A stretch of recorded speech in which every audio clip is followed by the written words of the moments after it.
Bonsoir à toutes et à tous et merci d'être au rendez-vous de ce 20h. Voici les titres. Retour sur l'un des aspects de la cérémonie de distinction des meilleurs élèves du Sénégal avec l'hommage rendu à la marraine Aminata Sow Fall, dont la production littéraire qui traduit l'éthique et la justice sociale a été donnée en exemple aux lycéens par le chef de l'État. La première phase du financement du train express régional est bouclée avec les 120 milliards de francs CFA que la Banque africaine de développement vient d'accorder au Sénégal. La BAD rejoint ainsi la dynamique des autres bailleurs que sont l'AFD chez la BID. Autre financement mobilisé pour cette fois-ci améliorer l'accès à l'eau des Dakarois. La Banque mondiale vient de libérer 17 milliards de francs CFA pour des projets dans ce sens. L'actualité de la campagne électorale occupe la une des médias. À la radio comme à la télé, les grilles des programmes sont réaménagées pour coller à cette actualité. C'est le regard de la rédaction sur la campagne électorale. Ouverture ce vendredi des 8e Jeux de la francophonie à Abidjan, une fête des sports et de la culture. Nous vous présentons un représentant du Sénégal dans la catégorie conte. Mesdames, Messieurs, bienvenue dans ce journal. Retour sur la remise des prix du concours général 2017, une fête de l'excellence au cours de laquelle un vibrant hommage a été rendu à Aminata Sow Fall. La production littéraire de la marraine traduit son engagement pour l'éthique et la justice sociale.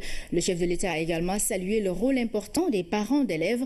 Quant aux fuites notées dans l'examen du baccalauréat, l'enquête suit son cours. Les responsabilités seront situées et des sanctions seront donc prises. Nous retrouvons Aboubakri Kane pour la synthèse. Pour l'édition 2017 du concours général, Aminata Sow Fall a été donnée en exemple aux lauréats et à la jeunesse sénégalaise. La marraine est une femme d'exception et choix n'aurait pu être plus judicieux que celui de la Saint-Louisienne. Dans un monde de turbulence, un monde aux repères brouillés, où les valeurs sont mises à rude épreuve, la vie et l'œuvre de Mme Aminata Sow Fall brillent comme un rayon de soleil au milieu des ténèbres, pour réjouir les cœurs et revitaliser les esprits.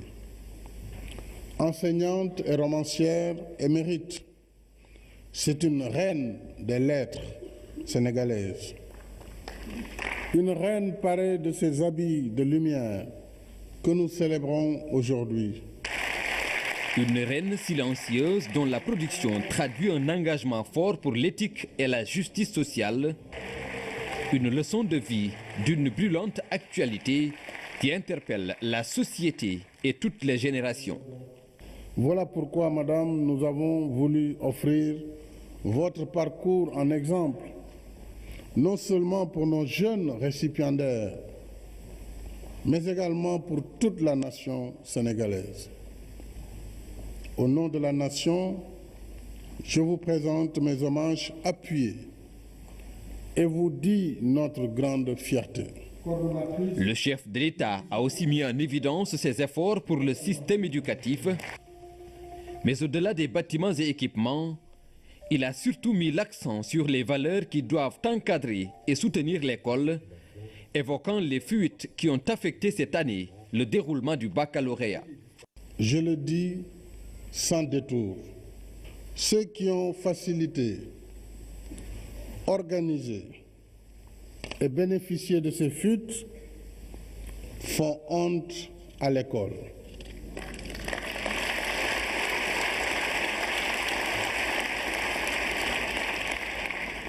Ils font honte à la nation. Ils font honte à la société. Que personne n'en doute, l'enquête en cours sur les fuites sera menée à son terme. Les responsabilités seront rigoureusement situées. Toutes les suites judiciaires et autres sanctions idoines suivront, sans aucune exception.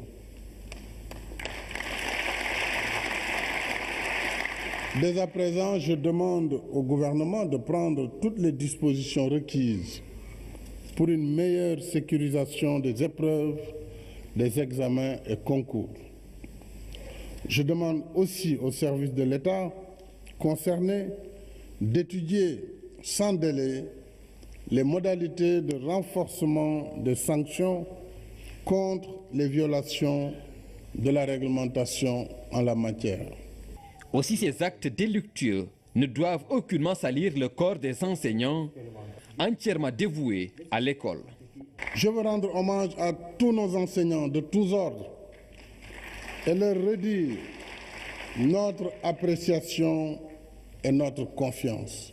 À présent, je vais saluer et remercier avec respect les parents. Les parents, ceux et celles que j'appelle les héros de tous les temps, parce que ce sont eux, les parents, qui nous aiment d'un amour inconditionnel, qui nourrissent, qui soignent, qui logent et qui éduquent. Merci, chers parents, pour tous les sacrifices consentis. Merci pour toutes les privations endurées, afin que la lumière du savoir continue d'illuminer l'esprit de nos enfants. Mesdames, Messieurs, je vous invite d'ailleurs tous à vous lever, s'il vous plaît, et à vous joindre à moi pour applaudir très fort les parents d'élèves.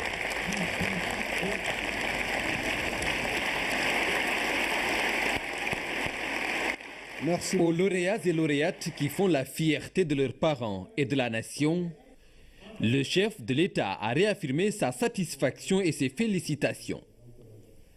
Ils sont invités à trouver en ses parents des modèles et des héros qu'il faudra, après la réussite, traiter avec générosité et tendresse. Et le président Macky Sall d'élargir ses remerciements à tous les acteurs de l'éducation qui, par leur temps et leurs efforts, ont contribué à l'encadrement des candidats et à l'organisation du concours général. Signaler aussi que le prix de citoyenneté n'a pas été décerné cette année au concours général. Est-ce un signe, une indication sur la perte des valeurs qui fondent l'école? L'éducation ne peut s'envisager sans le courage, l'effort, la discipline et la probité. Autant de qualités qui s'effacent du tableau. La réussite par le juste mérite. C'est une chronique signée Oumar Diaw. Il est bon que l'éclat de quelques-uns ne nous aveugle pas sur la médiocrité du plus grand nombre. Ainsi parlait Senghor juste au milieu des années 70. Le conducteur d'alors du train Sénégal tirait déjà la sonnette d'alarme. Nous sommes 17 ans après le symbolique repère d'espérance de 2000. Le temps passe et la situation semble s'être dégradée en termes de résultats scolaires. Pourtant, du préscolaire au supérieur, de grands pas ont été faits, modifiant de fond en comble la carte éducative. Aujourd'hui, on a son école dans son village et son université ou institut dans sa région. Fini donc les longs exils scolaires quand il fallait se rendre à Saint-Louis ou à Dakar, où on cherchait, en fils de l'autre venu du lointain, à se faire une place au soleil par l'ascenseur du savoir. Mais les infrastructures de béton, les équipements modernes ne suffisent pas. L'école ne peut être dissociée du mouvement social d'ensemble. Si dans la société les valeurs se perdent, comment l'institution scolaire peut-elle continuer à avoir cette généreuse prétention d'éduquer? La base de l'éducation est familiale. Si elle est faussée, il sera difficile au maître de redresser la situation. Et ce maître lui-même n'avait peut-être pas vocation à tenir la craie. Il est entré dans un métier exigeant, parfois par défaut, et n'est devant le tableau que faute de pouvoir être ailleurs. L'école exige des efforts constants qui, au bout du compte, doivent être couronnés. C'est la récompense du mérite. Mais au fond, ce mérite est-il élevé au rang de culte par les pouvoirs de décision? Les raccourcis, les parachutages et les nominations de complaisance poussent un grand nombre à penser que tout s'arrange, s'obtient par des calculs plus que par le travail. Dès lors que la triche prospère dans et en dehors des classes n'est guère étonnant. Mettez un zéro à tous les tricheurs, eux qui rêvaient d'un vin qui ne serait que mal acquis. Or, un bien mal acquis ne profite jamais. La réussite par le juste mérite, une chronique signée Oumar Diaw. Et puis nous retrouvons l'agenda du chef de l'État. Il a reçu en audience l'ambassadeur de la Tunisie à Dakar. En fin de mission, après presque 5 ans au Sénégal, le diplomate est venu faire ses adieux au président de la République. Il est également revenu sur les grandes missions économiques qui ont permis de renforcer les relations d'amitié entre la Tunisie et le Sénégal. Nous l'écoutons à sa sortie d'audience.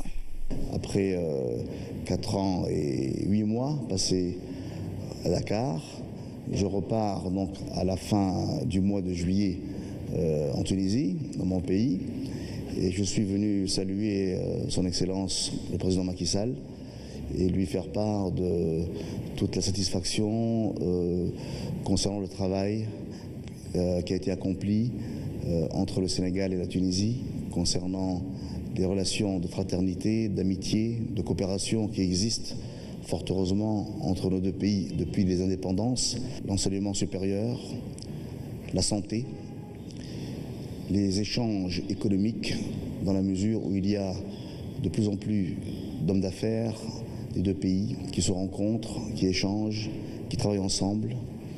Durant les 5 années que j'ai passées au Sénégal, outre les hommes d'affaires qui venaient à titre individuel au Sénégal, il y a eu 4 grandes missions multisectorielles regroupant différents secteurs d'activité. Cette dynamique conforte et témoigne justement de la vitalité des relations entre nos deux pays, relations qui sont amenées bien entendu à se renforcer. Autre audience, celle que le chef de l'État a accordée au ministre pakistanais du Commerce. Il a décliné les principaux axes de coopération entre le Pakistan et le Sénégal, un partenariat renforcé notamment dans les domaines de l'agriculture, l'énergie ou le tourisme. Voici le ministre pakistanais à sa sortie d'audience. We have been greatly honored by a visit to the Honorable President. Je me réjouis de la visite que j'ai eu à effectuer sur invitation.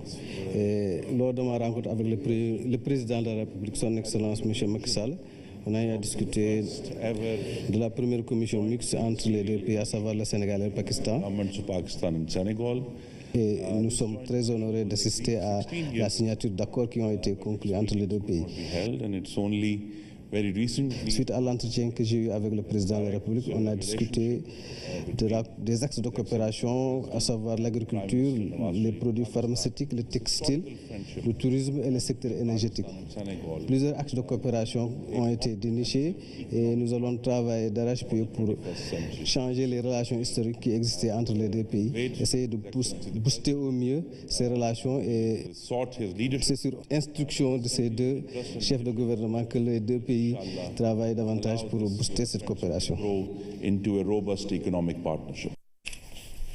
Nous restons dans le cadre de cette coopération pour parler de la première réunion de la grande commission mixte entre donc le Sénégal et le Pakistan. Elle s'est tenue donc dans notre pays.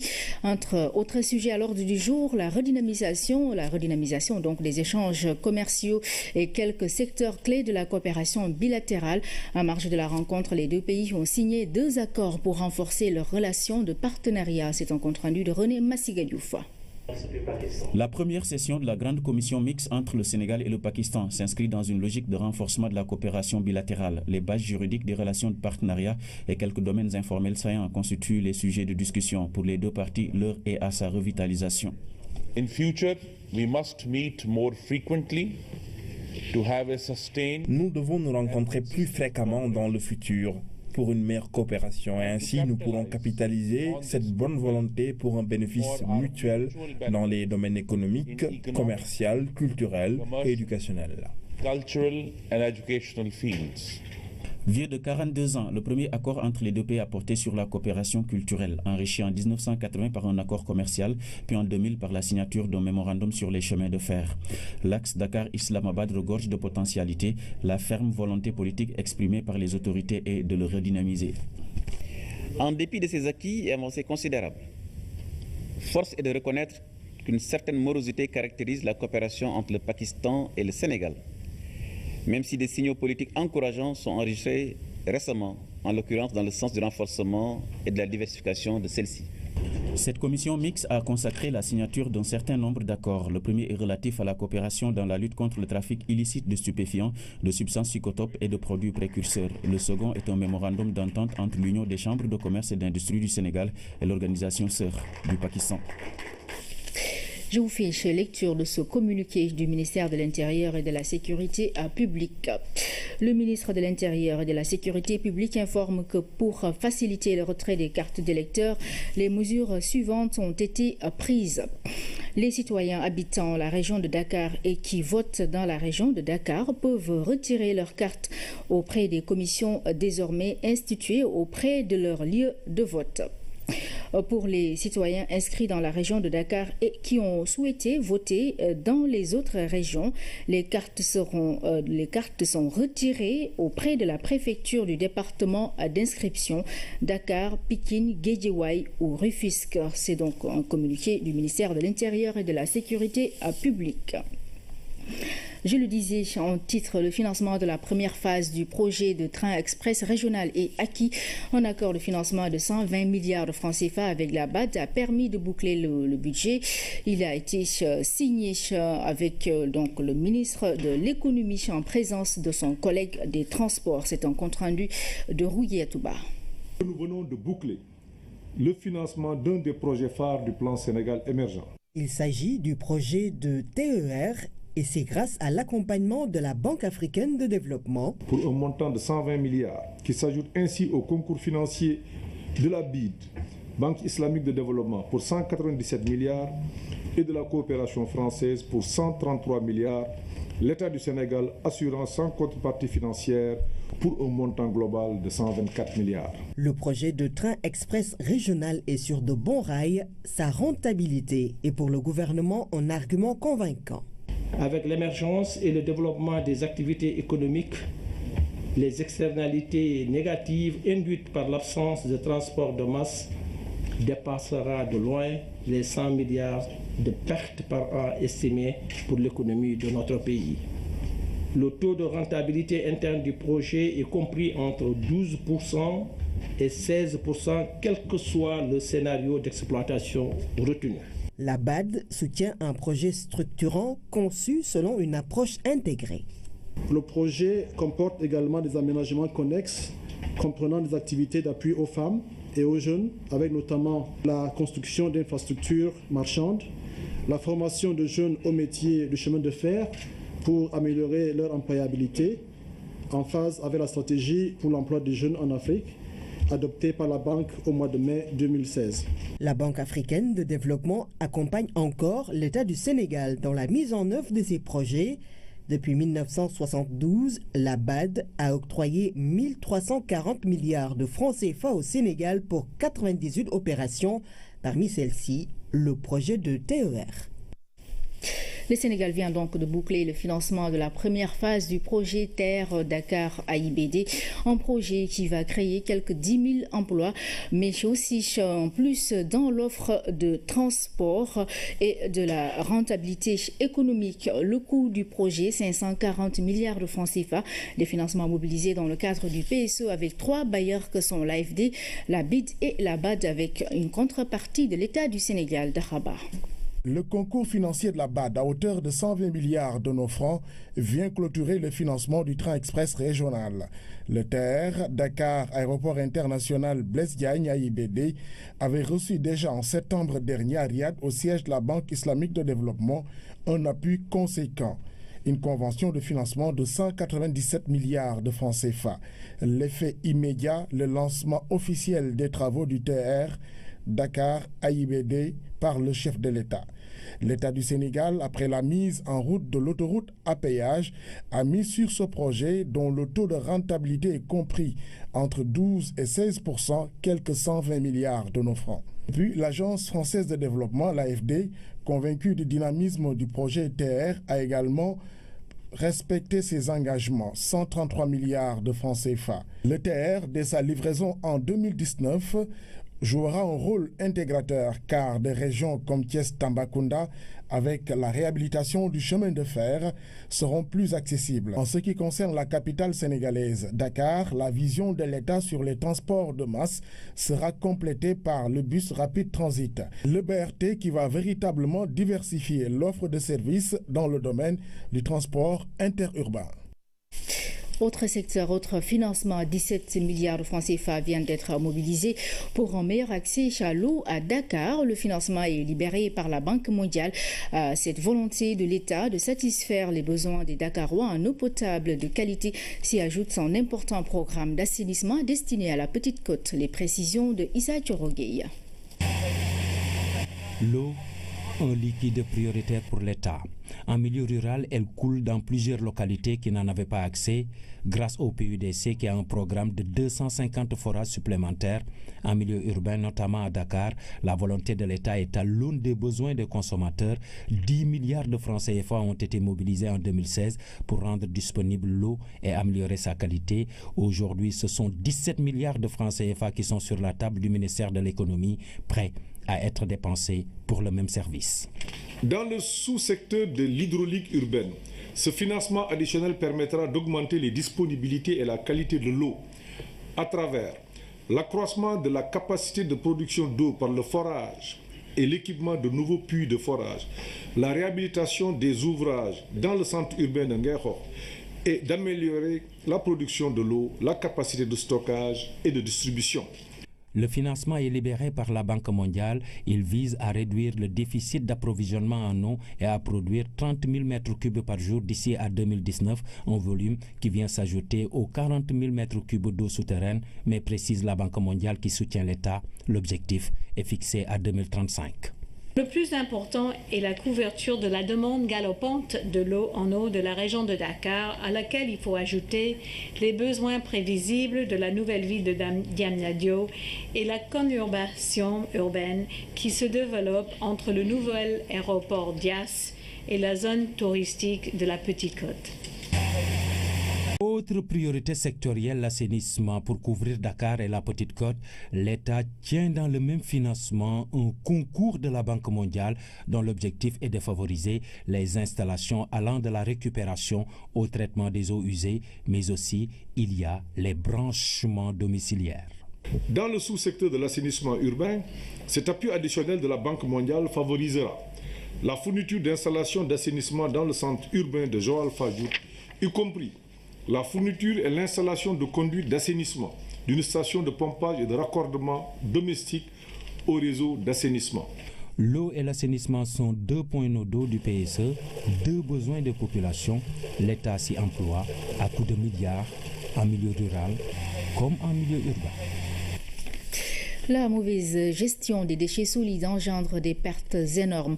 Pour y faire face, le ministère de la bonne gouvernance, de la gouvernance locale, donc à travers l'unité de coordination de la gestion des déchets solides et l'ambassade de France réfléchissent à une solution. Les deux partenaires ont visité la décharge de Mbobos pour avoir une idée nette sur la situation. Le point avec Tierno Diallo. Exploitée depuis 40 ans, la décharge de Mbobos reçoit en moyenne 730 000 tonnes de déchets solides par an. Ce flux important d'ordures est à l'origine de l'extension de la décharge. Conséquence, la dégradation du cadre de vie et les potentialités du milieu. Pourtant, cette décharge est le seul site de déversement autorisé dans la région de Dakar. Chaque année, les opportunités non exploitées, mais aussi les conséquences d'une mauvaise gestion font perdre plus de 85 milliards au Sénégal. Donc, depuis 1 an et demi que l'UCG a la responsabilité de la gestion des déchets au niveau de la région de Dakar, nous travaillons sur un plan d'action. Aujourd'hui, on est à des taux de collecte de plus de 90%. J'ai pu voir l'ensemble du site, mais très ouverte, très spontanée, discuter avec ceux qui collectent, ceux qui font le travail de grossiste, ceux qui retraitent. Donc c'est l'occasion pour moi de remercier toute l'équipe du CG. Pour mettre en œuvre un système définitif de traitement des déchets de Mbobos et préserver le cadre de vie, le ministère de la gouvernance locale du développement et de l'aménagement du territoire, à travers l'unité de coordination de la gestion des déchets solides, veut mobiliser des ressources nécessaires et suffisantes. L'UCG a même entamé des négociations avec des partenaires techniques et financiers. Il y a des projets, notamment un projet qui est monté par la Banque mondiale, pour essayer de réfléchir à une forme de réorganisation un petit peu du site de Mbebes. Donc c'est un projet qui est très important, à la fois en termes d'emploi, en termes d'environnement, en termes aussi de relations avec le voisinage, je suis content d'avoir le maire qui est parmi nous, parce qu'il y a aussi des problèmes sanitaires liés. Il y a des projets, notamment un projet. Pour mieux fédérer les acteurs, l'UCG compte renforcer la coopération avec les collectivités locales, particulièrement les communes de Malika et de Kermassar. La décharge, elle a été créée pour satisfaire un certain nombre de problèmes urbains tels que la décharge, elle a été créée pour satisfaire un certain nombre de problèmes urbains tels que l'évacuation des déchets. Mais de l'autre côté, ça a créé d'autres problèmes collatéraux auxquels il faut trouver des solutions. Lorsque nous visitons la décharge, nous voyons que l'expansion spatiale fait que certains terrains maraîchers ont été engloutis. On a pu voir des enfants qui... À Mbebes, le travail de récupération est mené en majorité par des récupérateurs informels et des entreprises organisées. Les recettes générées par cette activité sont estimées à plus de 3 milliards de francs CFA. Je vous fais relecture de ce communiqué du ministère de l'Intérieur et de la Sécurité publique.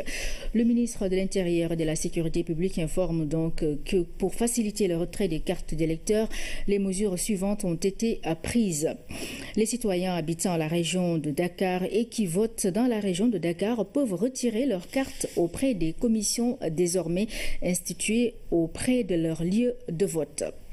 Pour les citoyens inscrits dans la région de Dakar et qui ont souhaité voter dans les autres régions, les cartes sont retirées auprès de la préfecture du département d'inscription Dakar, Pikine, Guédiawaye ou Rufisque. C'est donc un communiqué du ministre de l'Intérieur et de la Sécurité publique dans le cadre des législatives. Nous restons dans le cadre de cette actualité. La campagne électorale donc qui domine l'espace public. Elle a réussi à bousculer les programmes des rédactions à la télé comme à la radio. Les initiatives portent sur de nouvelles émissions politiques. Le diffusé en temps de campagne, c'est un reportage de Issa Thiorogueya. S'il escalade avec énergie les escaliers, c'est pour ne rien rater du journal de 18h. Dans quelques secondes, sa rédaction doit livrer les informations en access prime time, radio. Dans le contenu du journal prime le social, l'économie et les sports. À la RFM, le quotidien politique vient au second rang. L'actualité sur la campagne n'est évoquée qu'à titre exceptionnel dans un journal. L'info d'abord. Notre raison d'existence, c'est l'information. L'information et l'éducation. Ça ne varie pas. Je ne dirais pas qu'on ne touche pas les sujets liés à la campagne. Par exemple, s'il y a un sujet phare, on ne peut pas ne pas en parler. Par exemple, la violence dans la campagne, on en a parlé dans le journal de 18h, on en a parlé également dans le journal de 16h30. Ici, l'innovation de campagne, ce sont des émissions pédagogiques faites d'interactivité et relayées au moyen du digital. L'innovation aussi, c'est le digital dont je n'ai pas parlé pendant la campagne. Quelle est la présence de ces députés-là, de ces candidats par rapport à la campagne? Comment évoluer leur présence dans le net? DTV, 19h. Le journal passe à l'antenne et en direct. À la régie, tout le monde s'active autour des machines. Le contenu d'information et de l'actualité régionale, du factuel, mais surtout du quotidien politique. C'est une première aussi qu'on participe à une élection législative. Je pense bien qu'à événement exceptionnel, on tant bien que mal, en tout cas, on essaie au moins de jouer notre partition, notamment par des innovations sur des émissions qui reviennent un peu de fond en temps comble sur cette campagne, qui donnent la parole aux acteurs et aussi la société civile, les Sénégalais, et je pense bien que ne serait-ce que ça, c'est de l'innovation.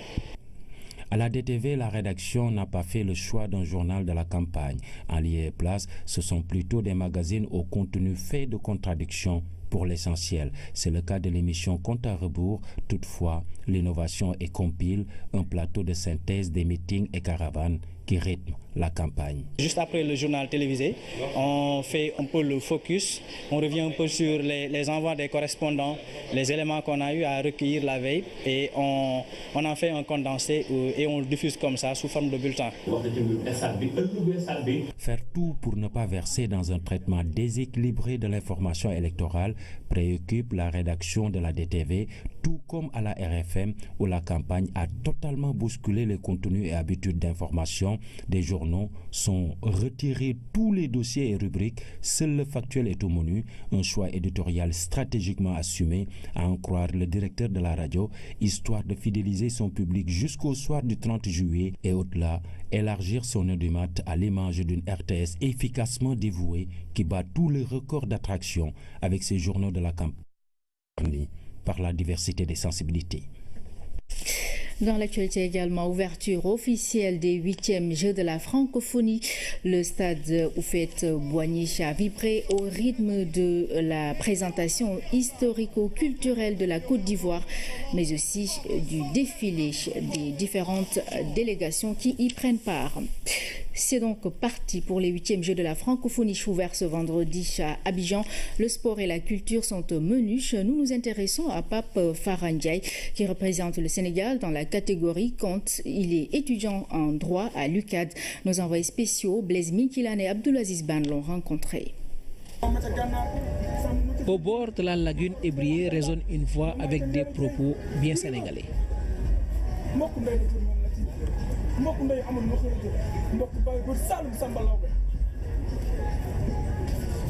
L'auteur est un représentant du Sénégal à ses 8e Jeux de la francophonie. Pape Farah Ndiaye est à la fois conteur et parolier.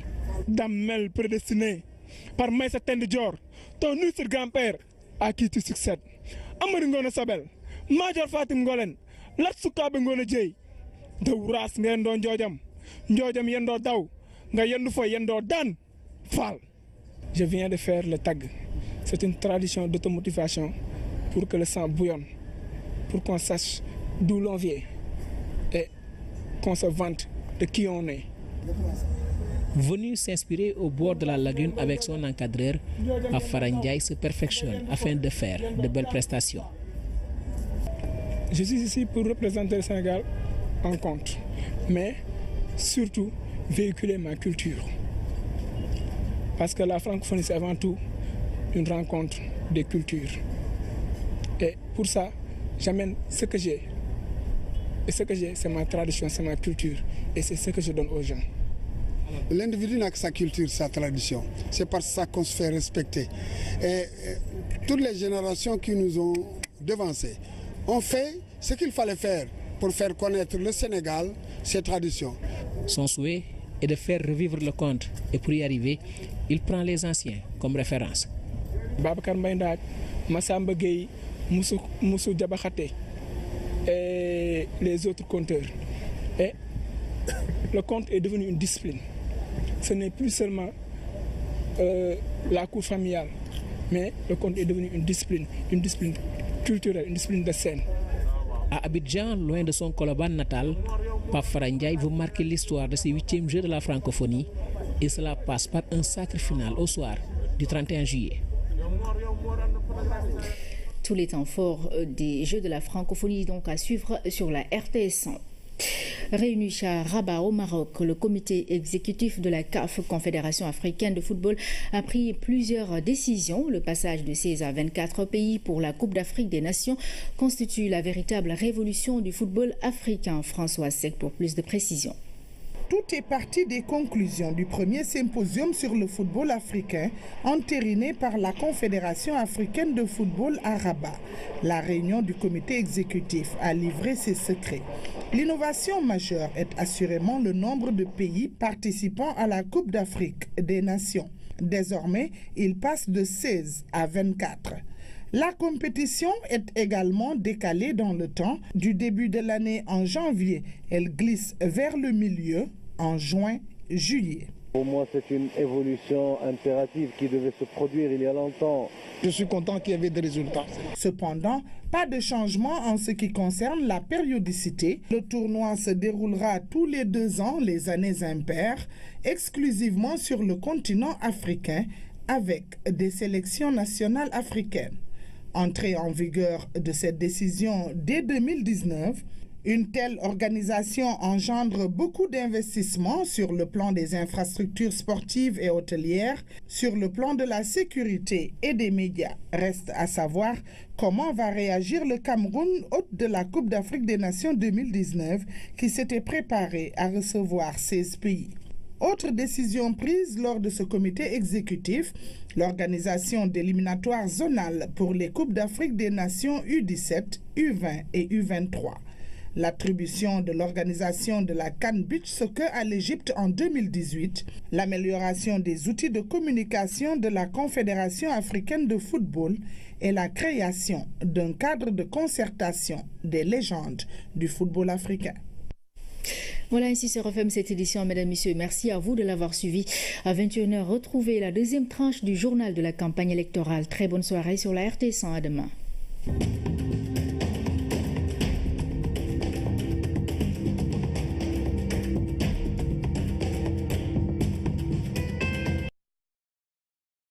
Culture, l'énergie ou le tourisme.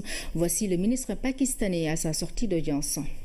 We have been greatly honored by a visit to the Honorable President. Je me réjouis de la visite que j'ai eu à effectuer sur invitation. Et lors de ma rencontre avec le président de la République, son Excellence M. Macky Sall, on a eu à discuter de la première commission mixte entre les deux pays, à savoir le Sénégal et le Pakistan.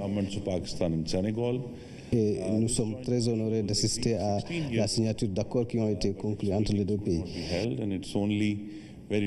Suite à l'entretien que j'ai eu avec le président de la République, on a discuté des axes de coopération, à savoir l'agriculture, les produits pharmaceutiques, le textile, le tourisme et le secteur énergétique. Plusieurs axes de coopération ont été dénichés et nous allons travailler d'arrache-pied pour changer les relations historiques qui existaient entre les deux pays, essayer de booster au mieux ces relations, et c'est sur instruction de ces deux chefs de gouvernement que les deux pays travaillent davantage pour booster cette coopération. Nous restons dans le cadre de cette coopération pour parler de la première réunion de la grande commission mixte entre le Sénégal et le Pakistan. Elle s'est tenue donc dans notre pays. Entre autres sujets à l'ordre du jour, la redynamisation donc des échanges commerciaux et quelques secteurs clés de la coopération bilatérale. En marge de la rencontre, les deux pays ont signé 2 accords pour renforcer leurs relations de partenariat. C'est un compte rendu de René Massigadiouf. La première session de la grande commission mixte entre le Sénégal et le Pakistan s'inscrit dans une logique de renforcement de la coopération bilatérale. Les bases juridiques des relations de partenariat et quelques domaines informels saillants constituent les sujets de discussion pour les deux parties. L'heure est à sa revitalisation. In future, we must meet more frequently to have a sustained. Nous devons nous rencontrer plus fréquemment dans le futur pour une meilleure coopération, et ainsi nous pourrons capitaliser cette bonne volonté pour un bénéfice mutuel dans les domaines économiques, commercial, culturel et éducationnel. Vieux de 42 ans, le premier accord entre les deux pays a porté sur la coopération culturelle, enrichi en 1980 par un accord commercial, puis en 2000 par la signature d'un mémorandum sur les chemins de fer. L'axe Dakar-Islamabad regorge de potentialités. La ferme volonté politique exprimée par les autorités est de le redynamiser. En dépit de ces acquis et avancées considérables, force est de reconnaître qu'une certaine morosité caractérise la coopération entre le Pakistan et le Sénégal, même si des signaux politiques encourageants sont enregistrés récemment, en l'occurrence dans le sens du renforcement et de la diversification de celle-ci. Cette commission mixte a consacré la signature d'un certain nombre d'accords. Le premier est relatif. Si dans la société les valeurs se perdent, comment l'institution scolaire peut-elle continuer à avoir cette généreuse prétention d'éduquer ? La base de l'éducation est familiale. Si elle est faussée, il sera difficile au maître de redresser la situation. Et ce maître lui-même n'avait peut-être pas vocation à tenir la clé. Il est entré dans un métier exigeant, parfois par défaut, et n'est devant le tableau que faute de pouvoir être ailleurs. L'école exige des efforts constants qui, au bout du compte, doivent être couronnés. C'est la récompense du mérite. Mais au fond, ce mérite est-il élevé au rang de culte par les pouvoirs de décision ? Les raccourcis, les parachutages et les nominations de complaisance poussent un grand nombre à penser que tout s'arrange, s'obtient par des calculs plus que par le travail. Dès lors que la triche prospère dans et en dehors des classes n'est guère étonnant. Mettez un zéro à tous les tricheurs, eux qui rêvaient d'un vin qui ne serait que mal acquis. Or, un bien mal acquis ne profite jamais. La réussite par le juste mérite, une chronique signée Oumar Diaw. Et puis nous retrouvons l'agenda du chef de l'État. Il a reçu en audience l'ambassadeur de la Tunisie à Dakar. En fin de mission, après presque 5 ans au Sénégal, le diplomate est venu faire ses adieux au président de la République. Il est également revenu sur les grandes missions économiques qui ont permis de renforcer les relations d'amitié entre la Tunisie et le Sénégal. Nous l'écoutons à sa sortie d'audience.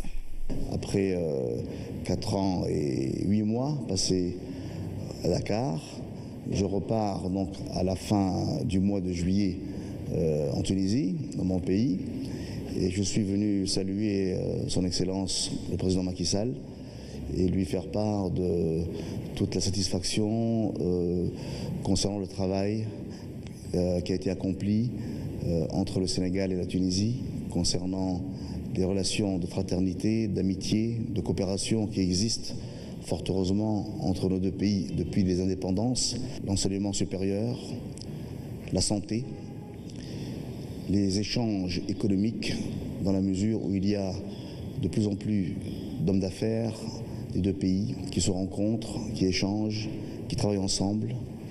Durant les 5 années que j'ai passées au Sénégal, outre les hommes d'affaires qui venaient à titre individuel au Sénégal, il y a eu 4 grandes missions multisectorielles regroupant différents secteurs d'activité. Cette dynamique conforte et témoigne justement de la vitalité des relations entre nos deux pays, relations qui sont amenées bien entendu à se renforcer. Autre audience, celle que le chef de l'État a accordée au ministre pakistanais du Commerce. Il a décliné les principaux axes de coopération entre le Pakistan et le Sénégal, un partenariat à renforcer notamment dans les domaines de l'agriculture. Saluer et remercier avec respect les parents. Les parents, ceux et celles que j'appelle les héros de tous les temps, parce que ce sont eux, les parents, qui nous aiment d'un amour inconditionnel, qui nourrissent, qui soignent, qui logent et qui éduquent. Merci, chers parents, pour tous les sacrifices consentis. Merci pour toutes les privations endurées, afin que la lumière du savoir continue d'illuminer l'esprit de nos enfants. Mesdames, Messieurs, je vous invite d'ailleurs tous à vous lever, s'il vous plaît, et à vous joindre à moi pour applaudir très fort les parents d'élèves.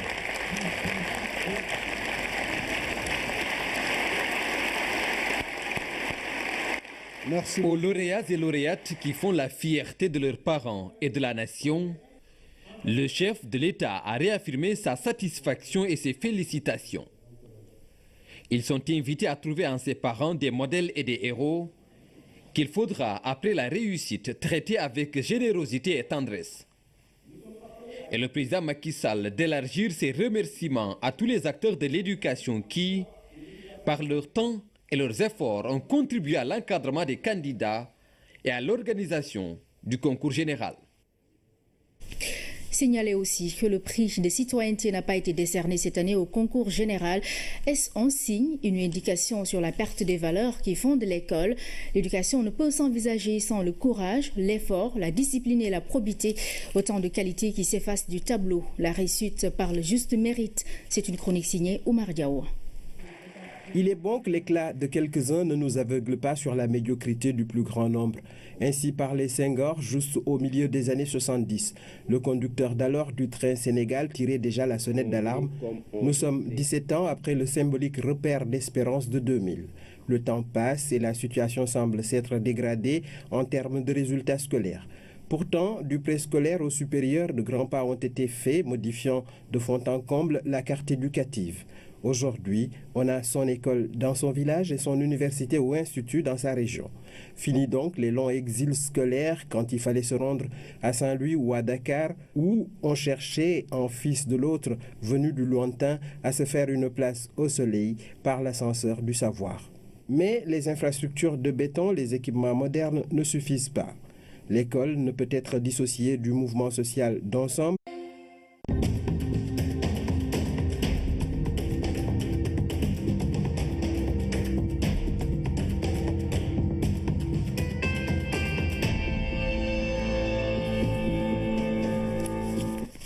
Bonsoir à toutes et à tous et merci d'être au rendez-vous de ce 20h. Voici les titres.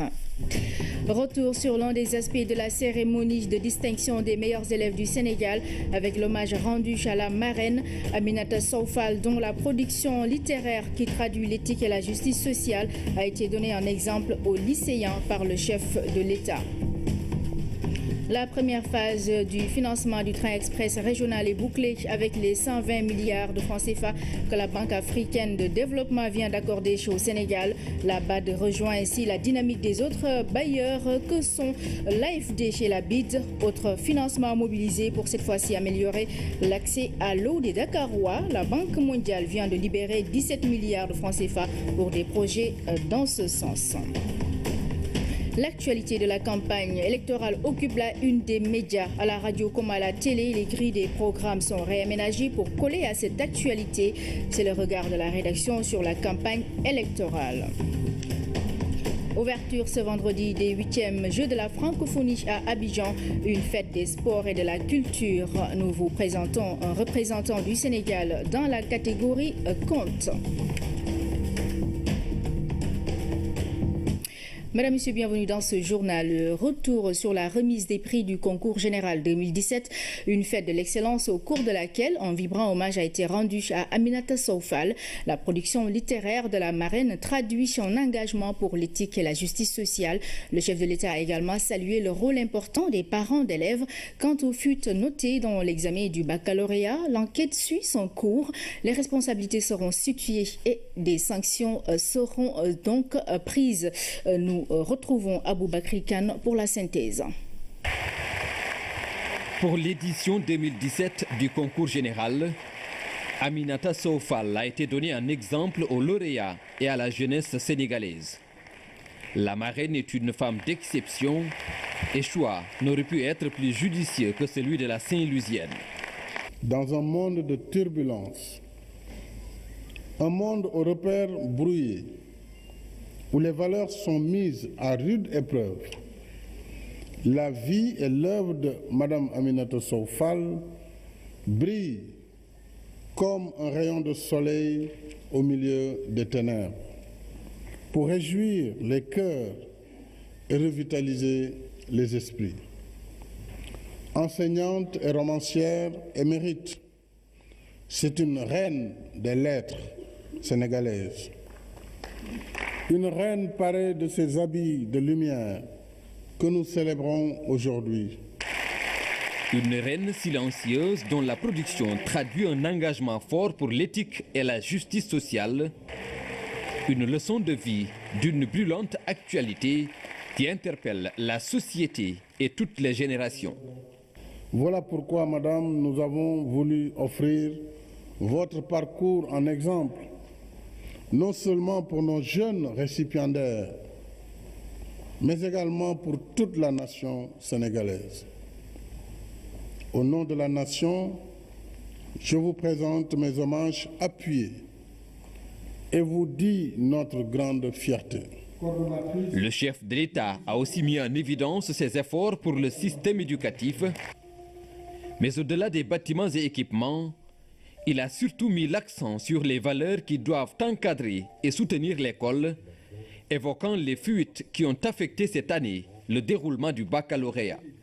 Je le dis sans détour, ceux qui ont facilité, organisé et bénéficié de ces fuites font honte à l'école.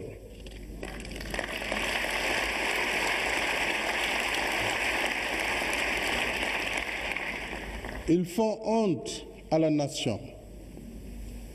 Ils font honte à la société. Que personne n'en doute, l'enquête en cours sur les fuites sera menée à son terme.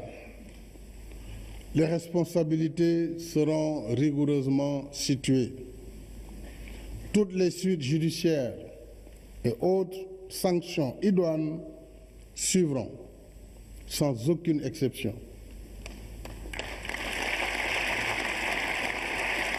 Dès à présent, je demande au gouvernement de prendre toutes les dispositions requises pour une meilleure sécurisation des épreuves, des examens et concours. Je demande aussi aux services de l'État concernés d'étudier sans délai les modalités de renforcement des sanctions contre les violations de la réglementation en la matière. Aussi, ces actes délictueux ne doivent aucunement salir le corps des enseignants entièrement dévoués à l'école. Je veux rendre hommage à tous nos enseignants de tous ordres et leur redire notre appréciation et notre confiance. À présent, je vais